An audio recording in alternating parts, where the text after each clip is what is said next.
Hello, magandang hapon po sa ating lahat. Magandang hapon po sa ating lahat ngayon ay nandito na naman po tayo para naman sa isang pampaswerte. Lalong-lalo na kung kayo ay mahilig sa sugal. Alam nyo guys, subukan nyo po ito. Dahil ang atin pong ituturo ngayon ay mga numero na talaga namang maswerte pagdating sa usaping pera. Ito po ngayong ituturo sa inyo ay about po ito sa pera. Kung halimbawa kayo ay may pupuntahan patungkol sa pera, kayo ay magsusugal, kayo ay kung saan man pupunta, basta't may kinalaman sa pera, gawin po ninyo ito at bitbitin. Pero syempre bago po natin ito gawin, tiyakin po ang ating 100% paniniwala, walang alinlangan sa iyong sarili. Maaari natin itong gawin ng kahit anong araw sa umaga po lamang. So sa umaga 6:30 hanggang alas 8:30 po ng umaga ay maaari natin itong gawin. Muli, kailangan walang distraction, walang ibang iniisip, kundi ang atin lamang ginagawa para mas maging ang enerhiya ay ating makukuha.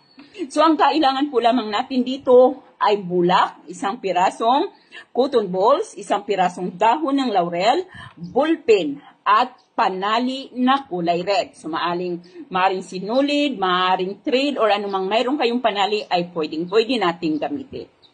So, kapag handa na tayo, wala na tayong ibang iniisip, kundi ang atin na lamang gagawin, wala ng distraction, ay pwede na nating gawin ang ating pampaswerte. So, sa dahon ng laurel ay isulat mo ang numerong ito. So, maaring hindi nyo kita, ang numerong ito ay 520. 520. 520. Ito pong numerong ito ay nakakaakit ng swerte. Kumbaga, pang-akit ng mga swerte sa buhay, sa sugal man, or anumang pampaswerte na may kinalaman sa salapi. Kapag naisulat na po natin ito dito, ang numerong ito, ang gagawin po natin ay kuhanin po ninyo ang bulak, ang isang cotton balls, at inyo po itong hilain para maging malapad dahil ibabalot po natin dito ang dahon ng laurel.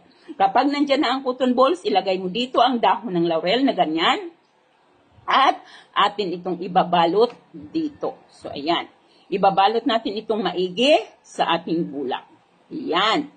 Yan guys, naibalot na nating maigi ang ating dahon ng laurel sa ating bulak. Naibalot na natin ito. Ngayon, pag naibalot na ito, so pwede mo pa itong itupi para mas lumiit. Itupi natin ito para mas lumiit. Kapag naitupi na, ay talian mo ito ng pulang ribbon. Talian mo ito para hindi na siya maghiwalay. Para talagang nakaganyan na siya. Pag natalian mo na ito, bago ka lumarga, bago ka pumunta sa sugalan, or bago ka pumunta sa pupuntahan mong may kinalaman sa pera, ay hawakan mo ito, kakausapin mo ito, kumbaga ibulong mo ang mga nais mo sa lakad mo. So halimbawa, mayroon kang kailangan kay kumari kasi mayroon kang biglaang gastusin, ibulong mo dito na makukuha mo, mapagbigyan ka sa iyong kahilingan.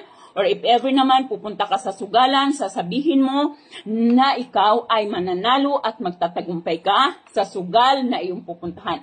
Basta't anuman ang iyong pupuntahan na may kinalaman sa pera, ay dito mo ibulong ng taimtim. So yun.